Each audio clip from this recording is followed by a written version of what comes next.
1952. Este es el marco legal que sustenta el seguro actual vigente, el Seguro Único de Salud, y el que está en vigencia hasta el presente. Esta ley ha sido sancionada el año 2019, en 20 de febrero, y se ha puesto prácticamente en marcha, si podríamos decir así, de forma casi inmediata al cabo de 2 meses posteriores. Se dieron algunos ajustes para la implementación, puesto que, como les decía ayer, el, el sistema de seguro que teníamos hasta entonces, que era el SUMI, tenía una cobertura que no alcanzaba a cubrir más allá de un 20, casi 25% de la población.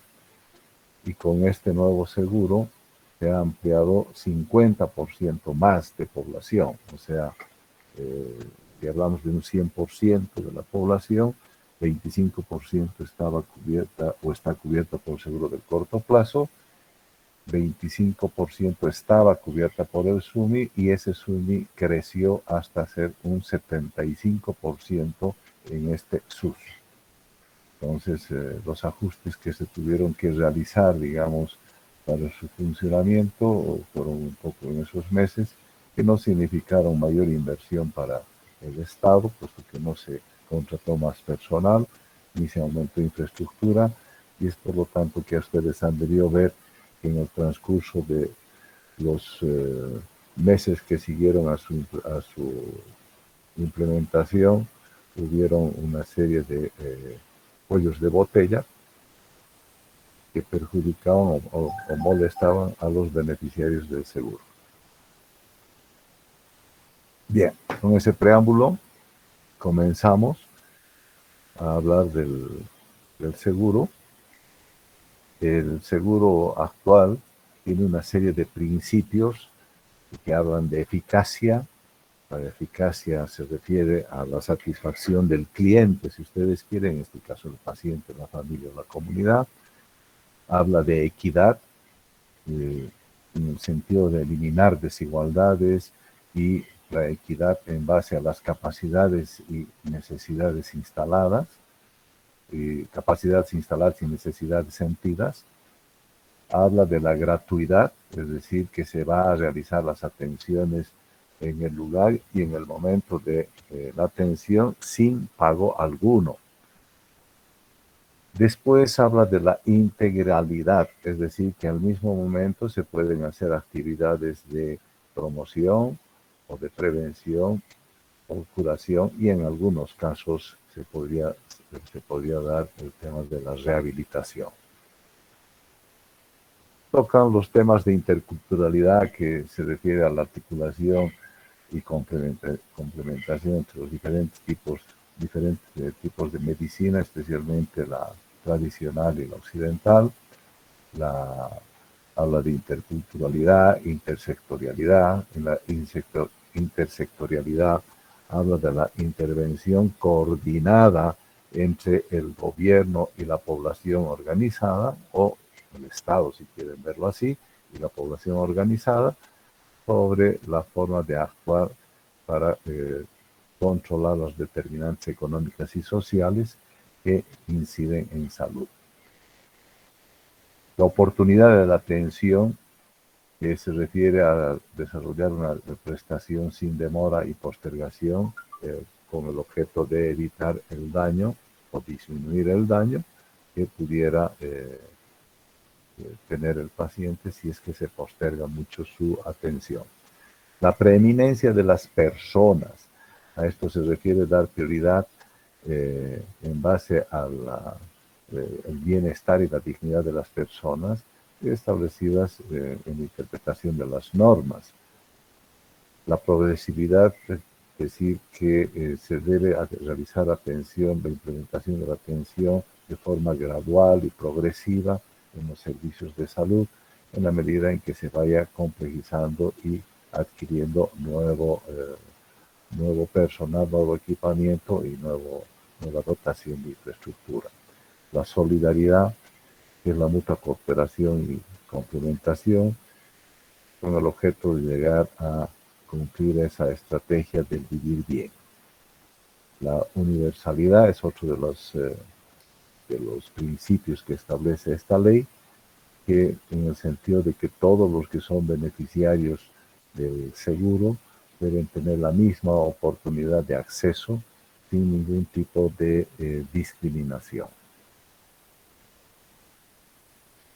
Y el acceso al medicamento y las tecnologías en salud, que debe ser el Estado el que debe asegurar la disponibilidad de medicamentos y las tecnologías, de tal manera de que se realicen prestaciones eficaces, seguras, de calidad y sean utilizados de forma correcta y racionalmente, contemplando la presencia y existencia de la medicina tradicional. En otras palabras, una serie de enunciados que tiene esta ley, que los han puesto como principios.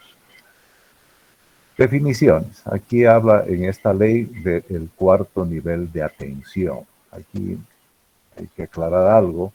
El cuarto nivel en realidad no es de atención. El cuarto nivel son los institutos, y los institutos en principio, por principio, son instancias de investigación, no de prestaciones de servicios. Entonces aquí creo que hay un punto que seguramente se va a resolver en el futuro, porque primero que no tenemos muchos institutos en el país, pero fundamentalmente los institutos se caracterizan como cuartos niveles y estos están destinados a los temas de investigación que obviamente van a hacer impacto en la entrega de las prestaciones en la medida en que los resultados de esos procesos de investigación tengan que cambiar las normas de la entrega de las prestaciones o la entrega de las prestaciones a la población. Se establece el equipo móvil de salud. El equipo móvil de salud en realidad es una estrategia de atención establecida por un equipo multidisciplinario donde hay médico, enfermera, odontólogo, está un técnico en salud, está el personal de saneamiento. O sea, debería ser un equipo completo de personas que realizan las atenciones o las entregas de las prestaciones, que es lo mismo, en aquellas instancias o localidades donde no existe una infraestructura de salud que preste de forma regular la atención de salud a la población. Eso se llama el equipo móvil de salud. Esta es una estrategia que se comenzó a explorar hace varios años atrás, y de esta manera se logró realizar atenciones a comunidades alejadas donde la población no tenía establecimientos de salud por el pequeño tamaño que significaban las poblaciones, como son dispersas, y el equipo móvil se desplazaba en un vehículo dotado con este fin. Habla sobre la fragmentación del sistema, y esto en el sentido de que, constituyéndose por varias formas de entrega de servicios, como son los privados, los públicos, los de seguro del corto plazo, y al no haber una coordinación entre estas diferentes formas de entregar las prestaciones, se generan vacíos y además se generan ineficiencias en la entrega de las prestaciones en los diferentes sistemas. La infraestructura sanitaria, que se habla fundamentalmente de lo que es la construcción, si ustedes quieren, los establecimientos de salud. La longitudinalidad. La longitudinalidad se refiere a la relación médico-paciente a lo largo del ciclo de vida del paciente, con objeto de promover la vida y lograr que tenga una vida sana y económicamente productiva. De alguna manera esto está representado de manera más práctica, si ustedes quieren, por lo que se llegó a llamar el médico familiar. El médico familiar debería establecer una relación médico-paciente a lo largo del ciclo de vida de su paciente. El modelo de atención en salud, que es la forma como se está organizando el sistema, Y también identifica el primer nivel de atención y la importancia de este primer nivel de atención, puesto que es el punto de contacto, el punto de inicio, el punto de ingreso al sistema. Y este primer nivel de atención se encuentra o se debería encontrar en el punto más cercano a la comunidad, a la vivienda donde se encuentra la población. Este primer nivel de atención que nosotros conocemos acá en la ciudad como los centros de salud de área, ¿no es cierto?, realiza actividades de promoción y prevención, se realiza la atención médica general, exámenes complementarios de baja complejidad y resuelve los problemas de salud, los más frecuentes en la población. Se calcula que más o menos el 80% de la problemática de salud debería ser resuelta y debe ser resuelta por el primer nivel de atención. Se ha mejorado mucho en los últimos años, especialmente con la implementación de diferentes pruebas de laboratorio y estos laboratorios implementados en diferentes establecimientos de salud.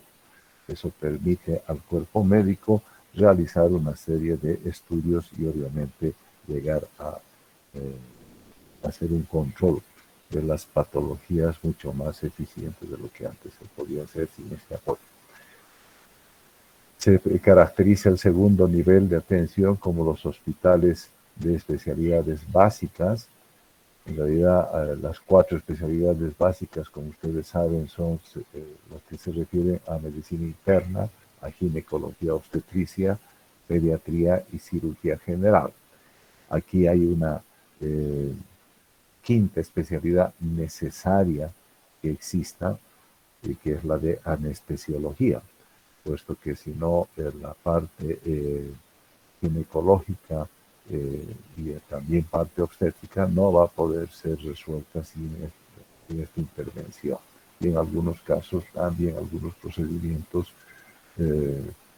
pediátricos y fundamentalmente no se podían realizar ningún tipo de acto quirúrgico de cirugía general, que esos son los más demandados en el área rural y también en el área urbana para poder resolver la problemática de una población económicamente activa, que es la que presenta más cuadros abdominales, ¿cierto?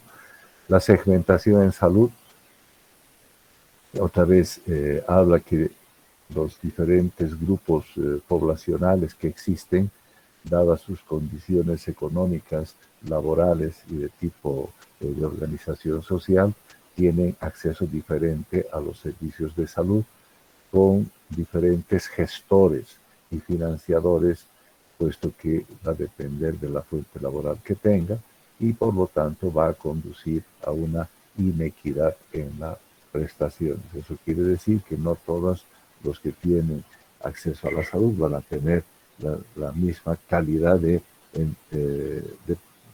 atenciones debido a que los gestores son distintos y sus capacidades de resolución también pueden ser diferentes. El tercer nivel son los hospitales generales y especializados, especialmente los de alta complejidad, en este caso el Hospital Birna, tanto en su capacidad resolutiva como en la tecnológica instalada. Los productos en salud, que se los identifica en el seguro como las prestaciones. Todo lo que el sinónimo de prestación en el seguro es todo aquello que se puede entregar al paciente a través de la atención. Comienza desde la consulta y termina en el examen de laboratorio, pasando por los procedimientos que puedan ser necesarios para realizar la atención. A todo eso se llama prestaciones. La referencia, habla de la referencia también en cuanto a que el paciente puede ser derivado desde un servicio de menor complejidad a otro de mayor complejidad para poder asegurar su mejor atención y resolución de su problemática de salud. Y por la contraparte, la contrarreferencia que es la derivación del paciente desde un nivel de alta complejidad, como puede ser el Hospital Viedma, a un establecimiento de menor complejidad, donde el paciente está adscrito o está inscrito, como quieran verlo, al Seguro Único de Salud, y que es desde donde se lo ha enviado al tercer nivel. Entonces hay también la contrarreferencia. Esto funciona, digamos, de forma eh, relativa, puesto que no todos los servicios eh, logran hacerlo, posiblemente por la sobredemanda que tienen, y el tema administrativo les implica demasiado tiempo para poder realizar, pero deberían hacerlo. ¿Quiénes son beneficiarios del seguro? Esto es bien importante. En cuanto al seguro actual, ya es mucho más fácil que el SUMI. Antes el SUMI estaba muy segmentado. Hoy en día es beneficiario del Seguro Único de Salud todos los habitantes legales que existen en el territorio nacional, siempre y cuando no estén ya protegidos por algún servicio del corto plazo, vale decir, por alguna caja de salud que pueda estar afiliado en el subsector de la seguridad social. Entonces, todo habitante que está legalmente en el país tiene acceso al seguro, puede acceder a las prestaciones del seguro, siempre y cuando no esté con un seguro del corto plazo. No quiere decir esto que son los seguros privados. No tienen nada que ver los seguros privados. Hay un seguro, no sé si ustedes conocen, por ejemplo, hay un seguro Alianza, que ustedes pueden ir individualmente y contratar un seguro de salud en ciertas condiciones, pagan una prima o una mensualidad, de cómo es el sistema, pero ustedes se aseguran a través de este seguro Alianza que les van a entregar las prestaciones de atención en salud que requieran. Eso no cuenta en este tema de exclusión que tiene el seguro. Solamente los del seguro de las entidades del corto plazo que están en el tema de la seguridad social. También son beneficiarios a sus extranjeros, extranjeros que no tienen radicatoria legal en el país, pero que sí tienen y que no tienen convenios de salud con el país, su país. Entonces, estos extranjeros tienen cobertura por el seguro solamente para prestaciones que se refieren a la atención de la mujer embarazada hasta los 6 meses posteriores al parto, como era el SUMI, mujeres con atenciones de salud sexual y reproductiva, es decir, para atenciones de enfermedades de transmisión sexual o de planificación familiar, como era el SUMI también, para niños menores de 5 años, en patología que requiera, igual que el SUMI, para personas mayores de 60 años y personas discapacitadas que estuvieran calificadas por la normativa. Los discapacitados en el país tienen un carnet que los identifica con su discapacidad y el grado de discapacidad que tiene y que son valorados, catalogados o caracterizados, si quieren ustedes, por el Servicio Departamental de Salud y se los carnetiza.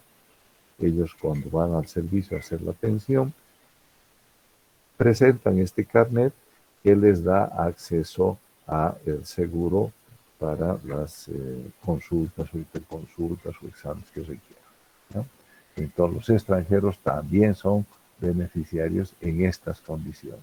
Si el extranjero que demanda la atención es proveniente de un país con el que Bolivia tiene convenio de atención de salud, como puede ser, por ejemplo, con los argentinos, ellos tienen el mismo derecho que un boliviano en el territorio nacional. La atención en salud. La atención en salud el seguro es de característica universal y gratuita y se van a entregar, se van a hacer las prestaciones de salud en base a los productos que están identificados en el seguro Esto es lo que les he pasado del manual de prestaciones, y de manera progresiva se van a ir complejizando en el marco de la política de la salud familiar, comunitaria e intercultural, y también en el sentido de lograr una protección financiera de la salud, y todo esto está dentro del marco de una reglamentación del Ministerio de Salud. ¿Cómo se accede al servicio de salud? ¿Cómo se accede al seguro? El acceso al seguro es obligatoriamente por el primer nivel de atención, o puede ser, en el caso de las comunidades alejadas, a través de los equipos móviles de atención que habíamos hablado hace un rato, que son esos equipos multidisciplinarios que se desplazan para la atención a comunidades que están dispersas, donde no tienen infraestructura de salud. Esas son las dos únicas vías por las cuales la persona que es beneficiaria del seguro puede acceder a las prestaciones que requiera. Después, a partir del primer nivel y la problemática de salud que tiene el paciente no puede ser resuelta en el primer nivel por la complejidad que tiene, puede ser referida a un segundo nivel o a un tercer nivel según las características de la problemática de salud que tenga. Si es un pequeado, por ejemplo, no van a mandar a un segundo nivel porque no van a resolver ahí, van a tener que mandar directamente a un tercer nivel. Pero si es un abdomen agudo, si es un apéndice, si es no sé, una colelitiasis, podrán enviarla de un primer a un segundo nivel, donde puede ser intervenido y resuelto. El cuarto nivel podría recibir referencias del tercer nivel, pero como les digo, en una óptica más de investigación que de prestaciones. Nosotros en Cochabamba prácticamente tenemos de nombre un instituto que es el gastroenterológico boliviano japonés, pero que en realidad funciona como un hospital de tercer nivel en la especialidad de gastroenterología que ustedes conocen. La atención establece que el acceso de la población a los servicios de salud debe ser de atención preferente para las personas con situación de vulnerabilidad. ¿A quiénes se refieren? A las mujeres, a los niños, a los ancianos, a los discapacitados y también a la gente del campo, los campesinos. Todo este sistema que hemos hablado de referencia y contrarreferencia es regulado por el Ministerio de Salud para que se garantice la continuidad de la entrega de prestaciones y de las atenciones del paciente entre el primero y tercer nivel, y se pueda resolver su problemática de salud. Una excepción a este flujo o esta ruta que tiene que seguir la población para recibir la atención en el seguro son los casos de emergencia. Los casos de emergencia es cuando hay peligro de fallecimiento en el paciente si no es atendido de manera pronta y oportuna. Entonces, si hay peligro de vida en el paciente, ese es un caso de emergencia que debe ser atendido inmediatamente en cualquiera de los niveles que haya recurrido. Si es un primer nivel y no tiene capacidad, inmediatamente puede derivar a un tercero, donde debe ser atendido y podrá ser la ficha de referencia. Pero si el paciente acude directamente a un segundo o a un tercer nivel, debe ser atendido de forma inmediata. Eso es un caso de excepción, no es una regla. ¿Con qué fondos cuenta este seguro para su funcionamiento? Existen fondos del Tesoro General de la Nación. Estos fondos del Tesoro General financian el recurso humano del sector salud público y el funcionamiento de los programas nacionales. Aquí hay una excepción hoy en día, porque hay recurso humano que no está siendo financiado por el Tesoro General de la Nación, sino por los fondos municipales. Entonces ya no dependen del sector central, sino del sector regional, especialmente municipal. El Tesoro General de la Nación también financia los productos o las prestaciones que va a entregar a los pacientes o que van a poder ofertar a los pacientes beneficiarios del seguro en los niveles del tercer nivel y cuarto nivel de atención. Entonces, de esa manera, esos son fondos que están financiados por el Tesoro General de la Nación. Recursos humanos, programas nacionales y los productos de atención del tercer y cuarto nivel. Los fondos de los gobiernos autónomos municipales o también que los de los pueblos indígenas originarios campesinos, que es otra forma de organización que existe a nivel rural, estos fondos autónomos, de los gobiernos autónomos de los pueblos indígenas, van a financiar las atenciones que se van a entregar en el primero y segundo nivel de atención. ¿Con qué recursos? Con los recursos de la coparticipación tributaria que va a recibir cada uno de los municipios. Ya les había dicho ayer que a partir del año 94 se genera la ley 1551 que crea la coparticipación popular. Y de esos fondos de la coparticipación popular se destinan un porcentaje para la atención del seguro único. En el caso anterior, el SUMI, por ejemplo, era financiado con el 10%. En este caso del SUS, el financiamiento está en el 15.5%. Es decir, estamos prácticamente con un 55% más de financiamiento de la coparticipación tributaria municipal o de su equivalente, que es el IDH, para financiar las prestaciones del primer y segundo nivel. Ahora, estos gobiernos municipales o los pueblos originarios campesinos pueden destinar un mayor porcentaje, mayor al 15.5%, para atención del seguro, cuando ellos consideran que estos no son suficientes. Lo que sí tienen que hacer es asegurar los gobiernos municipales y las organizaciones de los pueblos indígenas originarios campesinos, tienen que asegurar la provisión y reposición oportuna de medicamentos e insumos o materiales que puedan asegurar la continuidad de la atención del beneficiario del seguro. Lo que les comentaba ayer igual, si esta FIN no logra tener su stock completo de medicamentos, seguramente van a tener ustedes dificultades para realizar las atenciones que quieran a las poblaciones que les demanden la atención. Entonces, para eso es necesario que los gobiernos municipales y estos pueblos originarios campesinos allá donde exista puedan asegurar que los medicamentos y los materiales están y van a estar accesibles a la población a través de la dotación a la FIM, a la farmacia institucional municipal, de tal manera que se asegure la continuidad de la atención. Estos fondos de los gobiernos municipales y de los pueblos indígenas se administran a través de una cuenta corriente fiscal específica.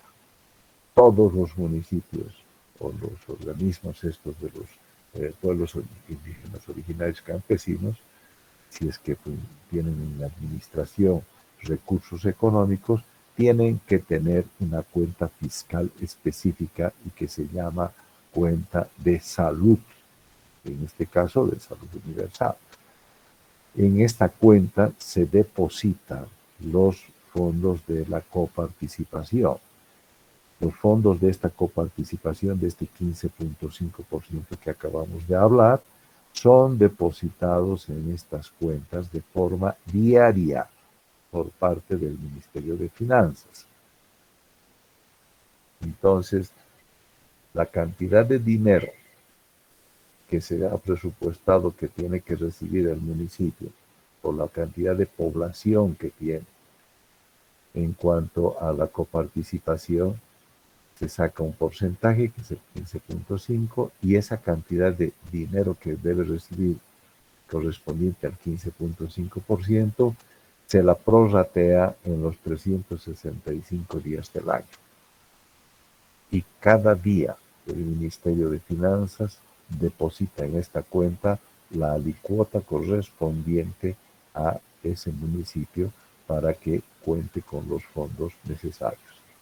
Entonces, si estamos hablando ayer de que la FIN va a entregar una información trimestralmente, que es la cuenta, que es el CPT, que es la programación trimestral de medicamentos que tienen que comprar, ¿sí? Durante 90 días, esa cuenta ha recibido una alicuota de dineros del 15.5% de la coparticipación, por lo tanto, existen fondos para adquirirlos. Cuando los municipios dicen no tenemos plata porque en la cuenta no hay dinero, es porque el municipio ha hecho una malversación de fondos, porque esta cuenta de salud es específica para financiar el seguro de salud. No tiene otro fin. Entonces, esos fondos están depositados de forma diaria. No existe la posibilidad que no existan los fondos necesarios. Una vez que se ha terminado la gestión, una vez que se ha terminado el año, el 31 de diciembre, se ha terminado el año, se han pagado todos los repes a todos los municipios, no hay cuentas que cancelar, todo lo que se ha entregado como prestaciones y que ha sido presentado como repes se ha cancelado a cada uno de los municipios y de los municipios a cada uno de los establecimientos que ha presentado estos repes.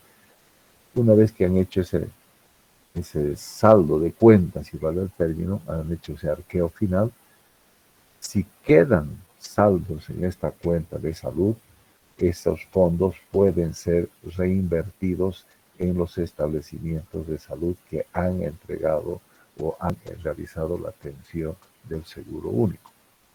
Y esos fondos pueden ir a adquirir equipamiento, pueden ser para mejorar la infraestructura que está dirigida a mejorar la calidad de la atención a los pacientes, pueden ser desde equipamiento sencillo de estetoscopios, como pueden ser laboratorios, como pueden ser camillas, pueden ser construcciones más amplias, o pueden también, si acaso ellos tienen satisfecho todo este tema de infraestructura y equipamiento y requieren desarrollar programas especiales de salud, y tienen la estrategia y tienen la autorización del ministerio para desarrollar estos programas especiales, pueden hacerlo con sus fondos.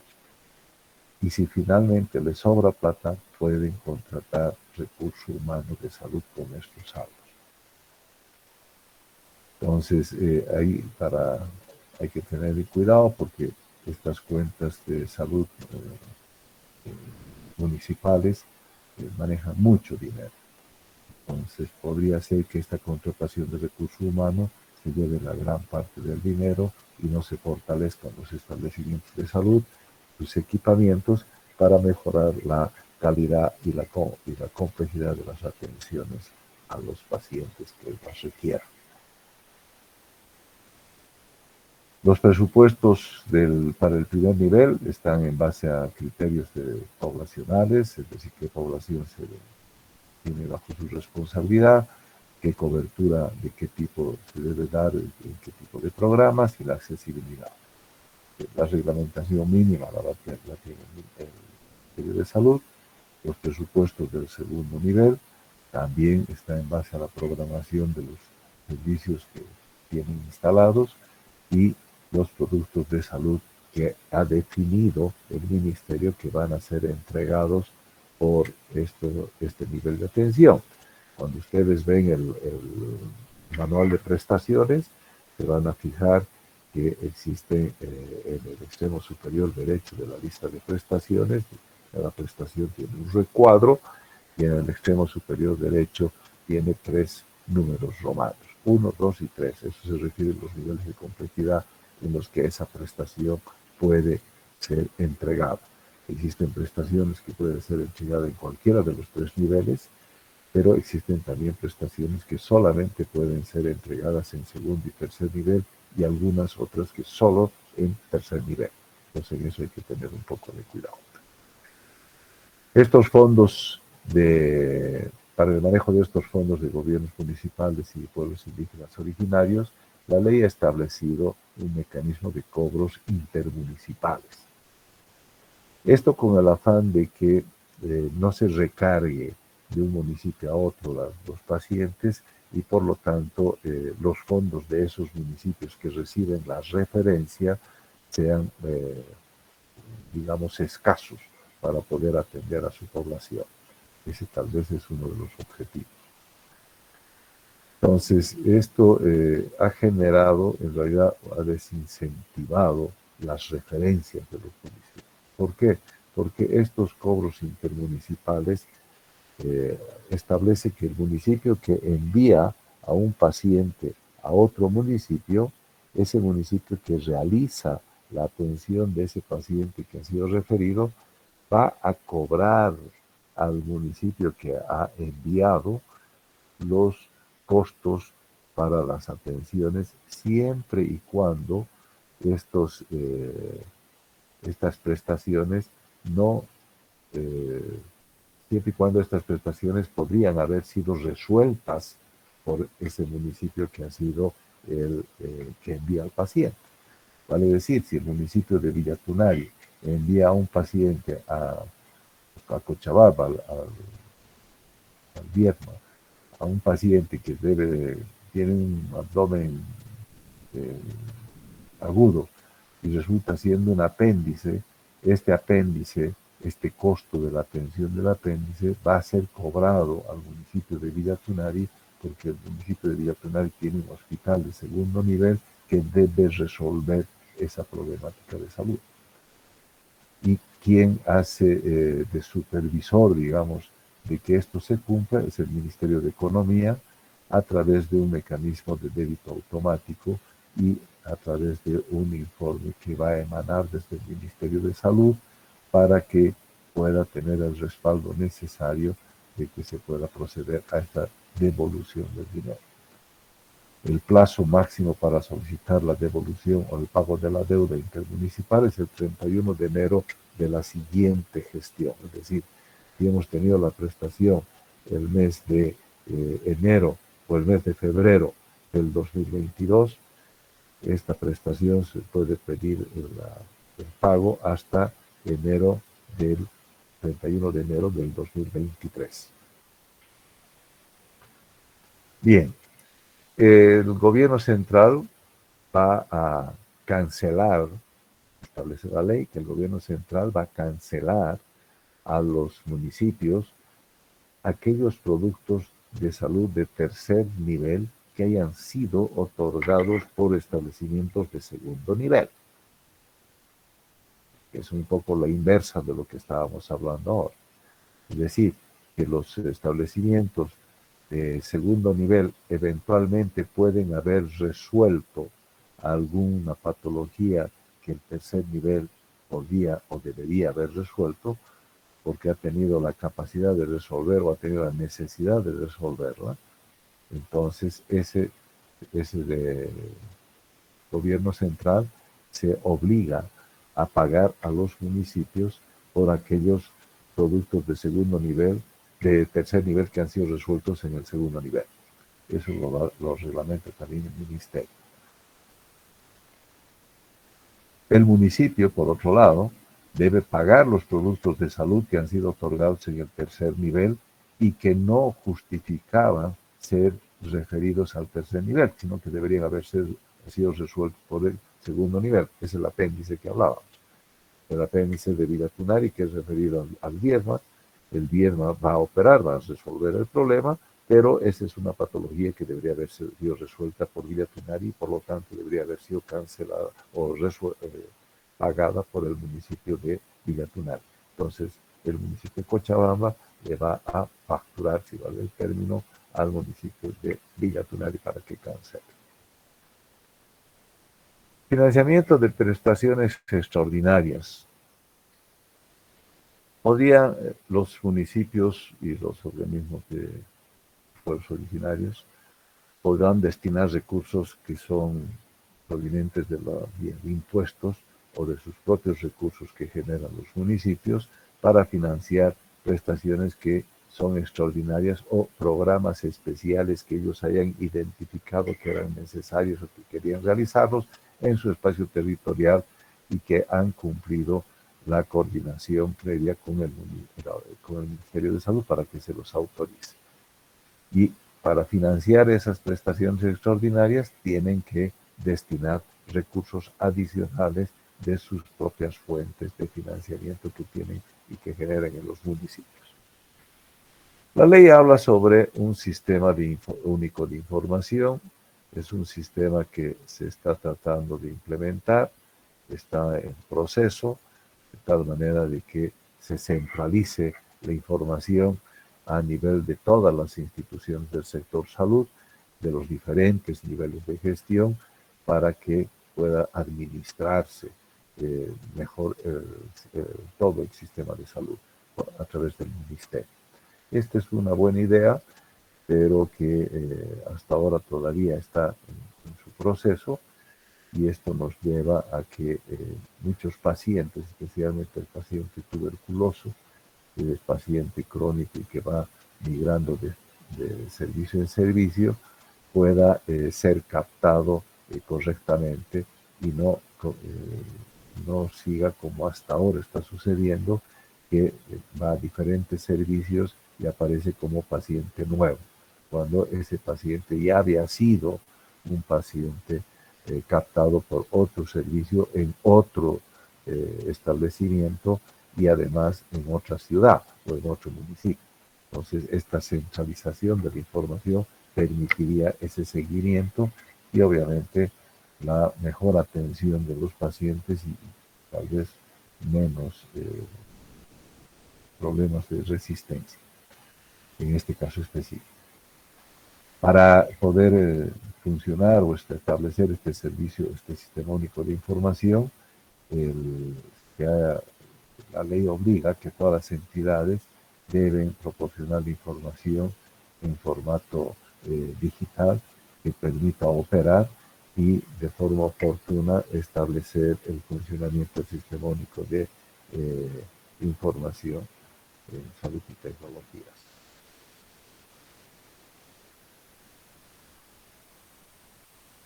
Este sistema único de información se va a desarrollar obviamente bajo lineamientos nacionales y dentro de la política nacional del gobierno. El gobierno tiene el aspecto electrónico y el Ministerio de Salud resulta siendo el responsable de coordinar la implementación de este sistema único de información y de elaborar su reglamentación. ¿Qué componentes tiene el sistema único de información? Permite por medios digitales, la gestión integral de salud, como decíamos, en cuanto a prestaciones, administración, asignación de recursos y demás, de la información, de la administración financiera, del manejo del expediente clínico y de la carpeta familiar. Entonces todos los servicios tendríamos acceso a la misma carpeta, a la misma historia, y por lo tanto tendríamos mejor calidad de información del paciente y para poder hacer una mejor entrega de prestaciones. Y por último, poder realizar una mejor gestión y análisis de la información que se genera a través de la entrega de prestaciones. Para eso el gobierno ha generado una agencia nacional, que es la Agencia de Gobierno Electrónico y Tecnologías de la Información y Comunicación, que es la AGETIC, que va a asesorar al Sistema Único de Información en Salud.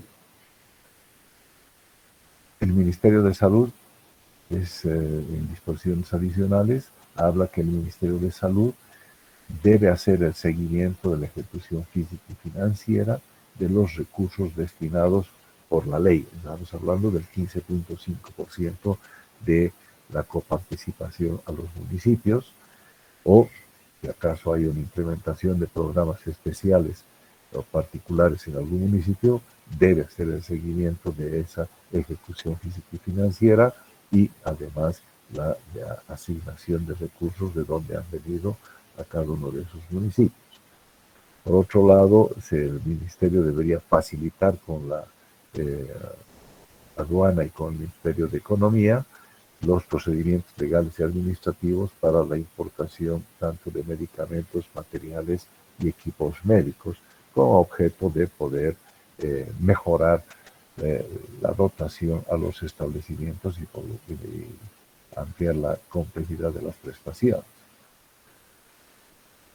En algunos casos excepcionales, el Ministerio puede adquirir productos de salud específicos en el subsector privado para lograr fortalecer el sector público. Un ejemplo muy claro de esto son, por ejemplo, los enfermos renales. Ustedes saben que los enfermos renales requieren diálisis prácticamente día por medio y no hay la cantidad de equipos en el sector público suficientes para satisfacer la demanda.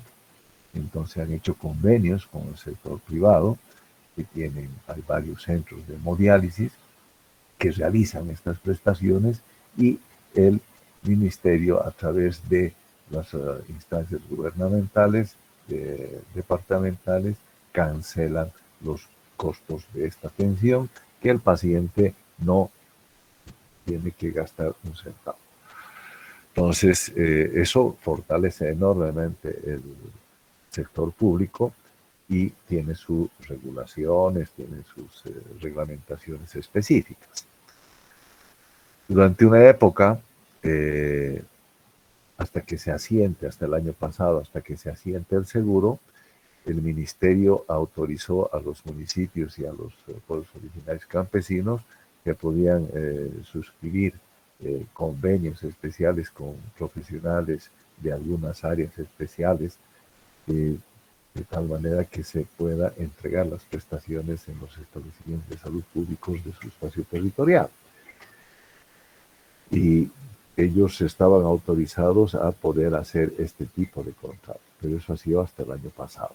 Probablemente van a ampliar, no sabemos, con este tema de la pandemia también hay algunas variantes y ha hecho que algunos servicios requieran en mayor cantidad especialidades, especialmente de cuidados intensivos. Estos contratos podían ser por medio tiempo y en ningún momento se los iba a considerar incompatibles o de doble percepción, porque lo que se estaba tratando era de mejorar la complejidad de los establecimientos de salud establecidos. Bien, hay algunas otras cosas que ya se han establecido y que ya han funcionado y que están prácticamente implementadas en los establecimientos de salud y que se traducen en los equipamientos, en sistemas de conectividad, en algunos niveles, y además en el registro, en la forma de hacer el registro. Esto ha comenzado a funcionar un poco con la ficha epidemiológica, especialmente del COVID, hecho como una central. Igual en el tema de las vacunas, ustedes ven que, por ejemplo, pueden acceder a su carnet de vacunación a través del sistema informático y no tienen que ir a pedir a un servicio específico, introduciendo ciertos datos de su carnet y su fecha de nacimiento. Ustedes pueden tener acceso a ese carnet. Esto es parte de ese sistema único de información. Y eso lo estableció la ley en su momento, en 2019. Bien, eso es lo que hoy día quería hablarles a ustedes sobre respecto a la ley, para que tengan un conocimiento de qué está normando la ley que rige actualmente para el funcionamiento del Seguro Único de Salud. ¿Tienen alguna pregunta?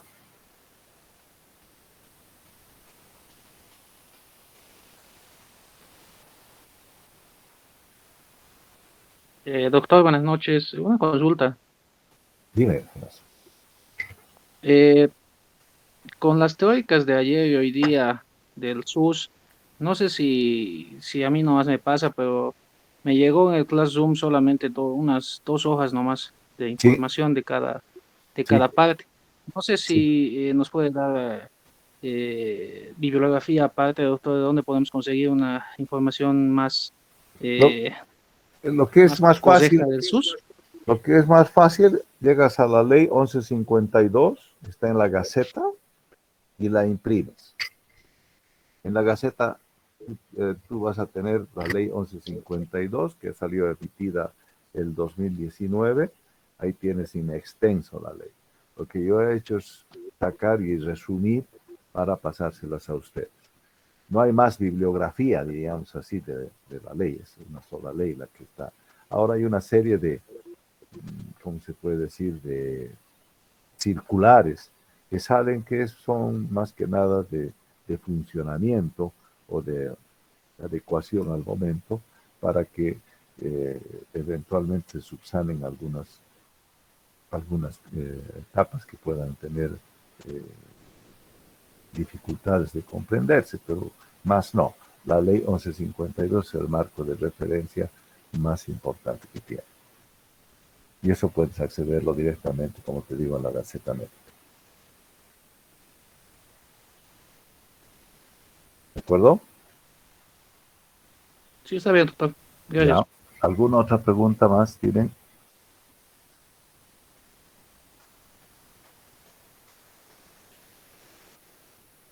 Bien, si no hay más preguntas, entonces el viernes, si mal no recuerdo, el viernes tenemos una última clase que también va a ser a las 8 y vamos a hablar sobre historia clínica perinatal del CAP. Eso es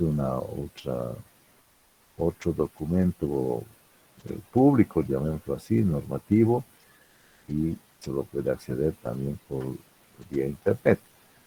Pero lo que yo voy a hacer es ponerles un resumen de eso para que ustedes puedan llegar a tener la información.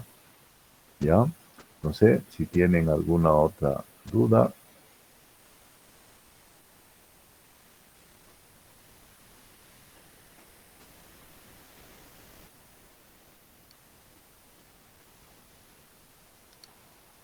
¿Ninguna? Eddie, ¿tienes alguna pregunta? Doctor, ¿cómo está? Buenas noches, ¿me escucha? Sí, sí.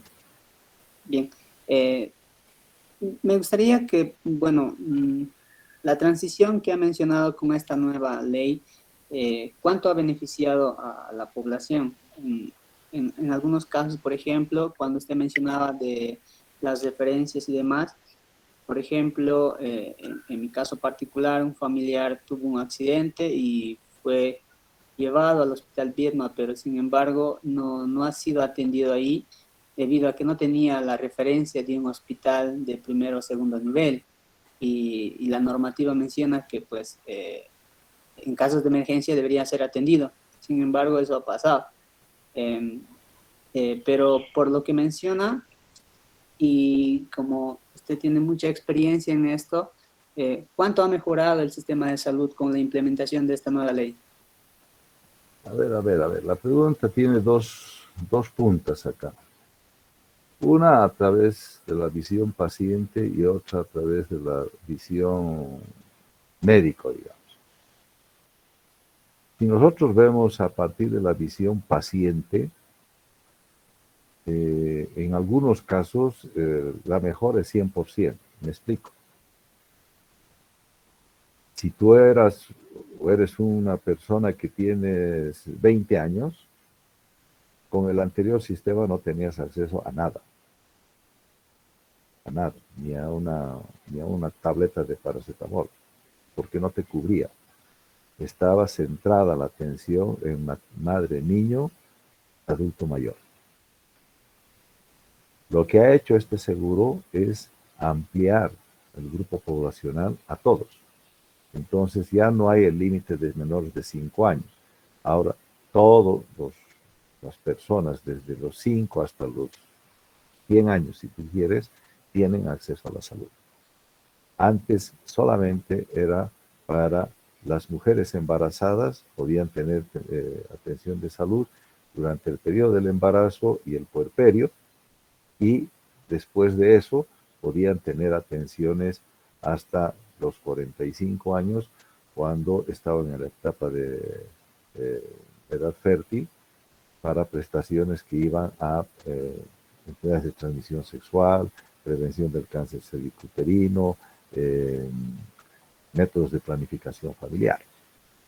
Pero si esas mujeres requerían una cirugía por una colelitiasis, por ejemplo, no tenían ningún tipo de solución a su problema de salud.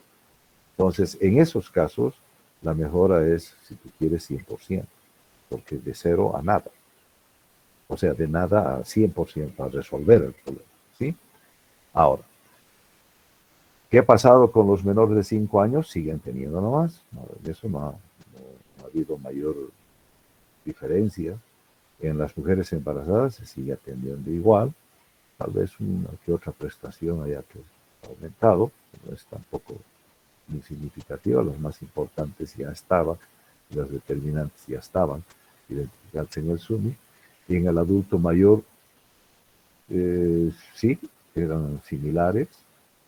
Tal vez un poco se les ha abierto el panorama en cuanto a tener acceso a otros servicios de los que estaban recibiendo, digamos, en el sistema, porque se abrieron en segundo nivel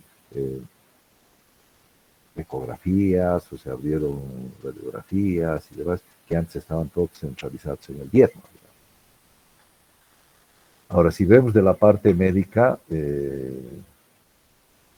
nosotros consideramos que la saturación del sistema, es decir, nosotros tenemos una capacidad instalada que es la misma desde hace 30 años atrás prácticamente.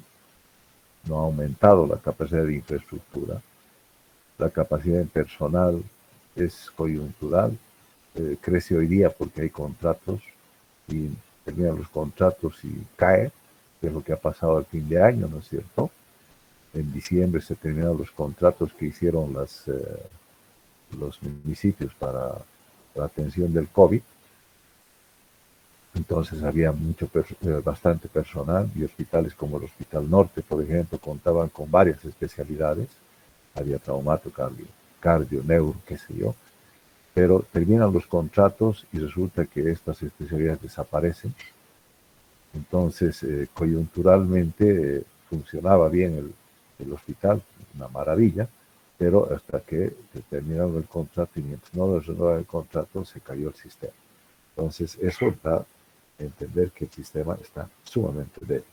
No tiene una sostenibilidad, no podemos asegurar que la continuidad de atención al paciente está asegurada, ni tampoco podemos pensar que estamos en el punto óptimo para decir que el sistema único de salud está 100%. No es así, no es así. O sea, puede ser en algún momento que haya mejorado, pero cae inmediatamente porque no está con los contratos definitivos, ¿sí? Entonces, como te digo, depende del punto de vista. Si el punto de vista es del paciente, en algunos casos es una maravilla. Pero si es de parte del sector de salud, te van a decir, oye, no es tanta maravilla, porque es cierto, tenemos el 15.5% de la coparticipación para financiar los medicamentos y materiales, pero resulta que se me acaba mi stock porque el municipio no ha comprado ya 2 veces, y de nada me sirve que yo le siga dando a mi paciente recetas que no la está entregando la FIN. Y si el objetivo del seguro único de salud era evitar el gasto de bolsillo, aquí se cayó, aquí se rompió, porque mi paciente necesita ese medicamento tomarlo todos los días, que es lo que pasa con los diabéticos, los hipertensos y demás. Entonces, ¿qué hago con ese paciente? Le digo que no lo tome hasta que aparezca el medicamento, o va a tener que comprarlo para que pueda mantener su estado de salud. Entonces, en ese sentido hay muchas debilidades que hay que seguir ajustando. Seguramente que hay que seguir ajustando. Y nos falta mucho, falta mucho. Lo que falta también es que los municipios entiendan que la salud no es un gasto, sino es una inversión. Y eso es lo que hasta ahora no entienden. Los municipios son los peores administradores que hemos podido tener en salud,